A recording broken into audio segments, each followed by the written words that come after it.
구약 이스라엘 백성이나 신약 이스라엘 그리스도인이나 오늘 예수님을 믿는 우리들이나 아니면 믿지 않는 사람이라 할지라도 우리 인간이 가진 어쩌면 축복인과 동시에 가장 큰 문제가 뭔가 생각해 보면 망각이에요. 망각. 잊어버리는 거. 그런데 이 잊어버리는 것이 문제이기도 한데 잊지 말아야 할 것은 잊어버리고 잊어도 되는 것은 뼛속 깊이 새겨놨다가 시시때때로 끄집어내서 갑자기 밥 먹다 숟갈 탁 뜬 한 10년 20년 전의 것이 갑자기 성기로 막 생각이 나는 거예요. 우리가 그런 존재라니까요. 부부싸움을 하면 오늘 이 문제로 싸우는 게 아니라 이 문제는 정말 눈꽃만큼이에요. 시작점은 아마 이거겠죠. 그런데 한마디 두마디 거치다 보면 어때요? 정말 언제 그랬는지도 모르는데 한 10년 20년 전의 것을 가지고 와서 그걸로 싸우는 거예요. 이것이 문제입니다. 하나님이 우리 인생에게 주신 은혜를 망각해버리는 것. 그 은혜도 보통 은혜입니까? 그냥 잊어도 될 만한 은혜예요? 아니거든요. 신명기 15장 15절 말씀에 보면 하나님께서 이스라엘 백성에게 모세를 통해 강조하신 말씀이 있어요. 우리 같이 읽어봅시다. 시작. 너는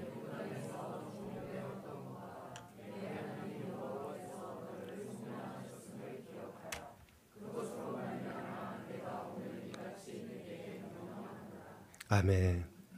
여기에서 두 가지를 기억하라고 말씀하셔요. 첫 번째는 애굽 땅에서 종되었던 것을 기억해라. 너희들은 애굽 땅에서 종으로 노예로 그런 비참한 인생의 삶을 살았었단다.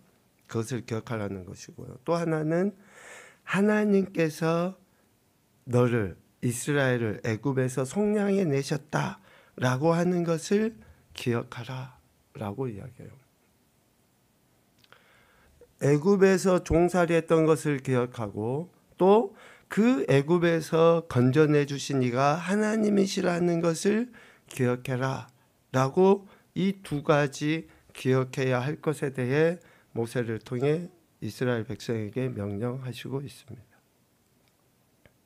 오늘 우리로 표현하면 예수님 믿기 이전에, 구원받기 이전에 그러한 나의 상태들을 기억해야 되고 또 예수님 믿고 나서 여전히 부족하고 또 죄성도 드러나고 그렇지만 그 은혜에 의하여 구원받고 하나님 나라 백성 자녀된 이 기쁨과 감사, 감격을 기억하라 라고 우리에게 말씀하시고 있습니다.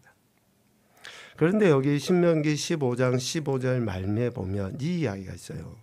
기억하라 라고 하시면서 그것으로 말미암아 내가 오늘 이같이 네게 명령하노라. 무슨 의미인가? 우리가 애굽에서 종되었던 것을 겪고 하나님께서 애굽에서 건져내 주신 것을 기억하는 것으로 인해 우리가 하나님의 말씀에 대한 바른 태도로서의 삶을 살아갈 수 있게 된다라는 것을 이야기해줘요. 하나님 아버지의 말씀에 대해 하나님께서 지금 우리에게 하신 그 명령에 대해서 바른 태도를 살아갈 수 있는 그 근원이, 원동력이 어디에서 나온 거예요? 우리가 애굽에서 종살이 되었었는데 하나님이 우리를 애굽에서 건져내 주신 것을 기억하는 것으로 인해서 하나님의 말씀에 따라 우리가 살아갈 수 있게 된다라는 것을 이야기해요. 그러니까 얼마나 우리가 연약한 죄인이었으며 또 하나님의 얼마나 크신 사랑이 우리를 구원하셨는지를 늘 생각하며 살아갈 때에 세상의 소리가 아니라 하나님의 말씀에 좀 더 귀를 기울이게 되고 그 말씀을 통해서 내가 다시 그 엄청난 구원의 가치를 받은 존재라는 것을 삶에서 살아낼 수 있게 된다라는 것을 이야기하죠. 우리가 쭉 구약의 말씀이나 또 특별히 선지자들의 말씀을 이렇게 보면서 하나님이 저들에게 하셨던 핵심의 메시지가 무엇인가 우리가 보았잖아요. 호세아서 말씀만 보더라도 호세아서 12장 6절에 하나님이 거의 결론적으로 이렇게 이야기하셔요. 그런즉 너의 하나님께로 돌아와서 인애와 정의를 지키며 항상 너의 하나님을 바랄지니라 라고 하나님이 이스라엘 백성들에게 말씀하시고 있습니다. 이 이스라엘 백성, 지금 호세아 선지자를 통해서 하나님의 말씀을 듣고 있는 이스라엘 백성들의 상태가 어떠한가? 우리가 역사적으로도 보면 북이스라엘이 멸망하기 직전에 여로보암 2세가 통치하던 시대가 있잖아요. 그러니까 여로보암 1세 이후에 북이스라엘은 하나님이 아닌 우상을 섬기는 나라로 전락되어졌고, 그 클라이막스를 여로보암 2세의 때로 본다 그러면 하나님이 아닌 우상을 섬기는 저들에게 하나님께서 호세아를 통해서 하신 이야기고, 물질도 이전보다 훨씬 더 많아져서 어느 때보다 부강한 나라가 된 그 이스라엘에게 하나님이 호세아를 통해서 하신 이야기라는 거예요. 어쩌보면 지금 이 시대 아니겠습니까? 어느 때보다도 물질이 풍족해요. 또 어느 때보다도 어때요? 많은 사람들이 부를 누리면서도 한켠에는 허하니 하나님이 아닌 각양의 우상 미신적인 것들의 마음이 빼앗겨져 있는 상태인 지금 이 시대에 하나님이 호세아 선지자를 통해서 하신 말씀을 우리에게도 들려주시는 거죠. 하나님께로 돌아와라, 돌이켜라, 회개해라 라고 하나님이 말씀하시는 거죠. 이 하나님께로 돌아와서 어떻게 하라는 거예요? 인애와 정의를 지키며, 그리고 항상 하나님만 바라야 한다라고 이야기하고 있습니다. 전제는 뭐예요? 지금 호세아 선지자를 통해서 이 말씀을 듣고 있는 저들은 죄인이라는 거예요. 지금 저들은 하나님께로 향하지 아니하고 하나님이 아닌 다른 것을 향하고 있는 것이 전제 아닙니까? 내가 진정으로 하나님만 향하고 하나님만 바라고 하나님을 의지해서 하나님께 향하고 있는지, 이것이 먼저 지금 우리가 우리 자신을 점검해야 할 모습 아니냐라는 것이죠. 사도 바울은 로마서 3장 말씀을 통해서 이야기하는데, 이 말씀은 시편의 말씀들을 사도 바울이 모아서 증언한 이야기예요. 3장 10절부터 15절까지 말씀에 보면 우리 인간이 얼마나 하나님께로부터 멀어져 있는지, 너나 할 것 없이 모든 사람들이 그렇게 하나님이 아닌 다른 것에 마음을 빼앗겼는지를 보여주고 있습니다. 천천히 한번 같이 읽어봅시다. 기록된 바 의인은 없나니 하나도 없으며 깨닫는 자도 없고 하나님을 찾는 자도 없고 다 치우쳐 함께 무익하게 되고 선을 행하는 자는 없나니 하나도 없도다. 그들의 목구멍은 열린 무덤이요 그 혀로는 속임을 일삼으며 그 입술에는 독사의 독이 있고 그 입에는 저주와 악독이 가득하고 그 발은 피 흘리는데 빠른지라. 아멘. 한마디로 이야기하면 우리 모든 인생은 죄인인 아담의 후손이다. 좀 더 나아가서는 동생을 죽인 가인의 후손이다 라는 것을 이야기하고 있어요. 이러한 죄인의 모습, 죄인의 특징이 오늘 우리가 읽은 호세아 12장 7절 이하에 잘 나타나져 있습니다.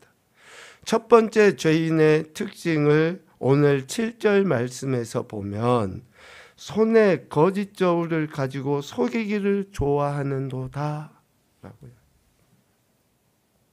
상인이라는 사람이, 직업으로 그것을 가지고 살아가는 그 사람이 손에 거짓 저울을 가지고 속이기를 좋아한다. 얼마나 불행한 일입니까?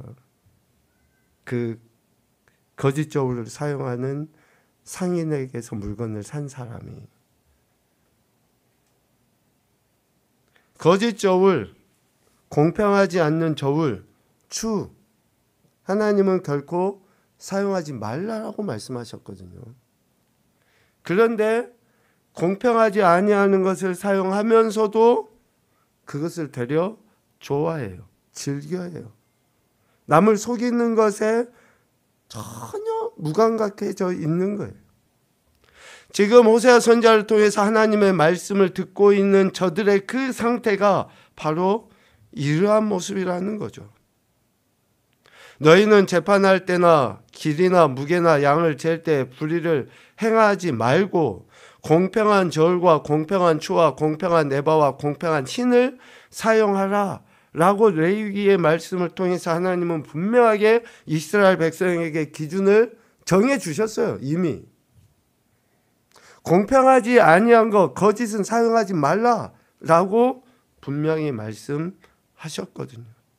그리고 이렇게 공평하지 아니한 것, 즉 거짓 저울을 사용하는 것은 하나님이 미워하는 것이다 라고 잠언 20장 23절에 분명히 말씀하시고 있습니다. 그런데도 저들은 거짓 저울을 가지고 속이기를 좋아해요.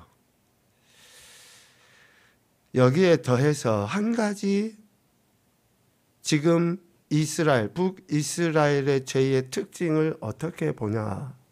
8절 말씀에 보면 에브라임이 말하기를, 즉 북이스라엘이죠. 저들이 이렇게 말해요. 나는 실로 부자라. 내가 재물을 얻었는데 내가 수고한 모든 것 중에서 죄라 할 만한 불의를 내게서 찾아낼 자 없으리라 고 북이스라엘 사람들이 말을 해요. 여기에서 첫 번째, 북이스라엘이 부자라는 거 알겠어요. 나는 실로 부자라. 앞서도 이야기 드린 것처럼 멸망 직전에 북이스라엘 여로보암 2세가 통치하는 당시는 경제적으로 부강한 나라였어요. 물질이 많아요. 또 뭔가 부족함이 없어요. 그래서 나는 실로 부자라 고 이야기를 해요.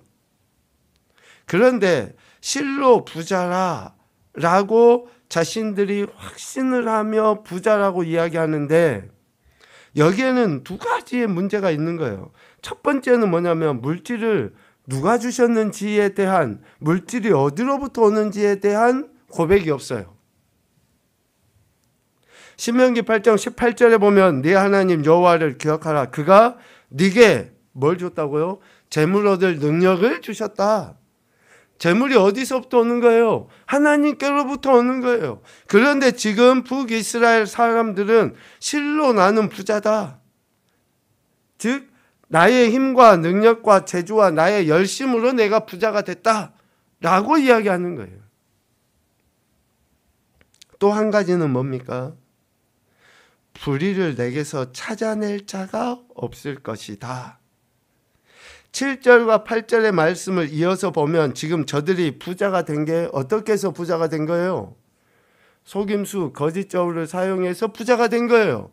그런데 그 죄된 모습으로 부자가 되었음에도 불구하고 자기들 안에서는 다른 사람이 불의한 것을 찾아낼 수 없다라고 이야기하는 거예요. 이 이야기의 문제점은 뭡니까? 그래요. 사람들은 모를 수 있어요. 사람들은 모를 수 있다고요. 거짓 저울을 사용하고 또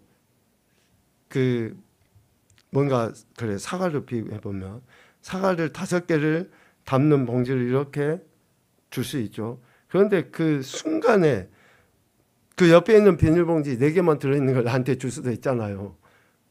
이거 얼른 바꿔치기 해가지고 그렇게 할 수 있잖아요.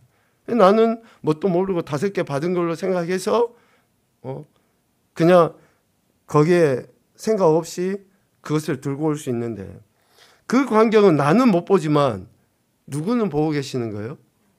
하나님은 보고 계시잖아요. 그러니까 지금 불의한 것을 찾아낼 자가 없다라고 하는 그 말의 이면에는 사람은 모를 수 있는데 저들은 지금 하나님조차도 무시하고 있는 행태를 보이고 있기 때문에 지금 이것이 문제라는 거죠. 하나님의 절대 주권과 하나님의 대표적인 속성인 무소부재에 대해서 저들은 인정하지 않아요. 시편 7편 9절 하반부에는 이런 말씀이 있어요. 하나님이 사람의 마음과 양심을 감찰하신다 라고 기록되어져 있습니다. 아무리 저들이 불의를 감추려 한다 할지라도, 아무리 나는 불의한 것이 없다라고 이야기한다 할지라도 하나님은 결코 그 불의를 간과하지 않으시는 분이라는 거예요. 앞서 사도 바울의 표현처럼 의인은 없고 우리 모든 인생은 죄인일 수밖에 없습니다.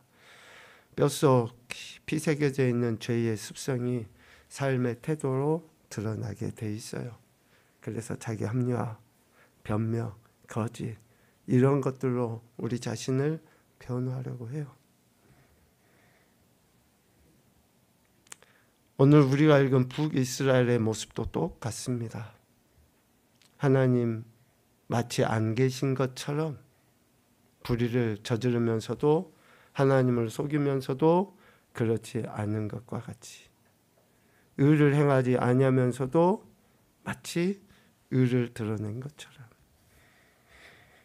그런데 하나님 앞에 우리 인생은 결코 의로울 수 없는 존재이고, 그렇기 때문에 사도 바울이 고린도 교회에 보낸 편지와 같이 철저하게 우리의 마음을 하나님 앞에, 예수 그리스도 앞에 굴복시키는 태도가 필요합니다. 고린도서 10장 4절 5절 말씀 같이 읽겠습니다. 시작.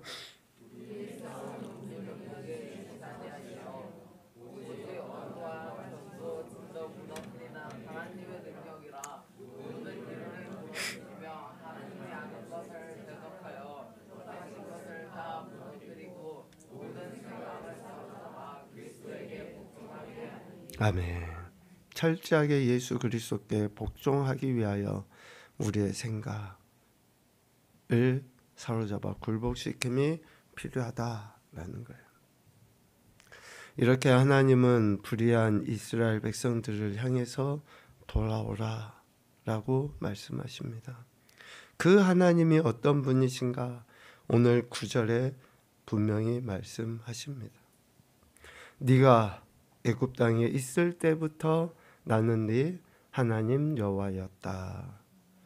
저들이 애굽 땅에서 종살이하고 저들이 세상과 세속의 상태에서 고통과 고난을 당할 그때에도 하나님은 여전히 그들의 하나님이셨다라는 것을 이야기해요. 하나님은 하나님 자신이 이스라엘 백성의 주권자이시고 저들의 그 다스리시는 통치자라는 것을 여전히 신실하게 나타내 보이시고 있다라는 거죠. 우리가 하나님을 항상 의식하며 살아가는 것이 가장 큰 복이라고 생각을 합니다. 여러분은 하나님을 의식하고 살아가셔야지 돼요. 내가 지금 혼자 있는 것이 아니라 하나님이 나와 함께. 아니, 도둑질 하려고 하는데 누가 지켜보면 도둑질 할 수 있어요? 누가 눈 동그랗게 뜨고 바라보고 있는데 어떻게 도둑질해 갑니까? 하나님이 지금 내 삶을 그렇게 분명하게 지켜보고 계신다, 감찰하시는 하나님이시다 라고 하는 것을 의식하며 살아갈 때에 우리는 하나님의 백성으로서 하나님이 우리에게 향하신 그 계획함들을 이루어갈 수 있어요. 오늘 9절 말씀에 보면 애굽 땅에 있을 때도 나는 내 하나님이었다.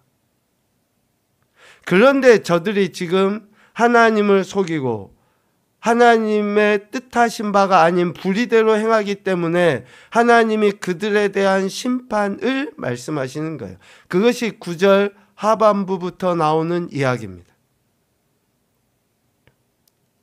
하나님의 주권을 인정하지 아니하고 하나님의 창조주 되심을 인정하지 아니하고 하나님을 의식하지 아니하고 살아가는 저들, 즉 불의를 행하는 저들에게 하나님이 하신 첫 번째 심판이 9절 하반부에 내가 너로 다시 장막에 거주하게 하기를 명절날에 하던 것 같게 하리라. 제가 이 말씀을 그냥 문자적으로 이렇게 읽으면서는 다시 장막에 거주하게 하시겠다라고 하는 말씀이 긍정으로 이렇게 다가왔거든요. 그런데 주석을 살펴보고 묵상하면서 이 다시 장막에 거주하게 하겠다라고 하시는 이 말씀은 실질적으로 이스라엘 백성들에게 있어서는 축복의 말씀이 아닌 심판의 메시지인 것을 보게 되었습니다. 왜냐? 지금 이스라엘은 이전에 애굽 땅에 있을 때, 즉 있을 초소가 없어 종살이하던 때가 아니라 하나님이 약속하신 가나안 땅에 정착하여 살게 된 이스라엘이잖아요. 비록 죄는 짓고 하지만 저들은 애굽에서 건짐을 받고 광야의 여정 속에서 장막을 몇 번이나 쳤다 걷었다 하는 그러한 상태가 아니라 하나님이 주신 허락하신 그 가나안 땅에서 정착하여 집 짓고 땅을 일구며 소산물을 거둬서 먹고 마시고 하는 그 삶을 살게 된 이스라엘이에요. 그런데 그들이 하나님의 뜻에 합당하지 아니한, 즉 죄와 거짓과 속임을 불의를 행하면서도 마치 그렇게 하지 아니했다라고 하는 저들에 대해 하나님의 이 심판의 메시지는 뭡니까? 다시 떠돌이 생활을 하게 할 것이다. 다시 안정감을 누리지 못하는 불행한, 불안한 인생의 삶을 살게 될 것이다. 안정된 왕국이 아니라 전혀 불안전하고 어디에도 안정이라는 것을 찾을 수 없는 그러한 상태에 있게 하실 것이다 라는 그 이야기예요. 다시 장막에 거주하게 하기를. 그래서 어떤 절기나 대야지만이 조금 안정을 누리고 어떤 명절이 됐을 때에 기쁨을 누릴 수 있는 그러한 존재가 되게 될 것이다. 그리고 또 하나의 심판은 14절에 이야기합니다. 하나님의 말씀을 불순종할 뿐만 아니라 감찰하신 하나님을 의식하지 아니하고 살아가는 이스라엘에 대해 하나님이 심판의 메시지로 하시는 이야기가 14절 말미에 나옵니다. 주께서 그의 피로 그의 위에 머물러 있게 하시며 그의 수치를 그에게 돌리실 것이다 라고 이야기해요. 수치를. 하나님의 택함을 받은 백성으로서의 그 존귀함은 사라지고 없어지게 될 것이며 하나님의 뜻과 전혀 관계없는 인생의 삶을 살아가는 저들이 수치, 즉 벌거벗겨지다, 노출되다 그런 의미잖아요. 치욕과 모욕을 뜻합니다. 그러한 존재로 전락하게 될 것이다 라는 것을 이야기해요. 우리가 하나님을 제대로 섬기지 아니하면 반드시 우상을 섬기고 다른 것에 조아릴 수밖에 없는 인생이 된다는 것을 이야기하는데, 하나님이 아닌 것으로 인해서 우리 인생이 그러한 수치를 당하게 될 것이다 라는 것을 이야기합니다. 하나님의 백성으로서 하나님의 인도하심과 구원하심에 대한 제대로 된 감사와 찬양과 영광 올려드림이 마땅함에도 불구하고 그 사실을 망각한 이스라엘, 오히려 불의를 행하고 불평과 원망과 시기와 질투로 얼룩져 있는 그들에 대해 하나님이 이러한 심판을 하실 것이다 라고 이야기해요. 자, 그래서 다시 처음으로 돌아가면요, 왜 우리가 애굽에서 종되었던 것을 기억해야 되나? 또 어떻게 하나님께서 우리를 애굽에서 건져내셔서 나의 하나님이 되셨는가? 라는 것을 기억하는 것이 매우 중요하다라는 이야기를 할 수밖에 없다라는 것입니다. 여러분, 하나님의 은혜에 감사하십시오. 하나님의 은혜를 기억하셔야지 됩니다. 하나님께서 나 같은 인생을 구원해 주신 그 은혜에 대한 그 감사 기억이 이전에 나의 죄와 허물 속에서 다시 똑같은 죄를 범하지 아니하고 다시금 하나님의 백성으로서의 삶을 살아갈 수 있는 원동력을 얻게 되는 것입니다. 한 주간 여러분 어떻게 보내셨습니까? 말씀을 가까이 하시고 또 그 말씀 붙잡고 기도하십시오. 우리가 입술로 하나님의 영광을 드러낸다라고 거창하게 표현하지만 우리를 구원해 주신 은혜조차 기억하지 못하는데 어떻게 우리가 하나님의 영광을 드러낼 수 있습니까? 하나님이 나 같은 인생을 사랑하셔서 오늘 이 자리에서 예배드릴 수 있는 이 엄청난 축복을 주신 것에 대해서 제대로 감사하지 못하는데 어떻게 큰 영광을 드러내며 살아갈 수 있겠냐라는 것이죠. 크신 영광을 드러내며 사는 것은 좀 둘째 치더라도 적어도 하나님의 자녀로서 이 세상에서 수치는 당하지 않는 좀 그런 삶을 살아야 되지 않을까, 그런 생각을 좀 더 해보게 되었습니다. 오늘도 우리를 구원하신 그 하나님은 여전히 신실하십니다. 그 하나님의 놀라우신 사랑에 감사하시고 그 사랑을 기억하여 매 순간 함께 하시는 하나님의 은혜에 합당한 영광 올려드리는 귀하고 복된 한 주간 우리의 전 인생이 되시기를 주님의 이름으로 축복합니다. 아멘.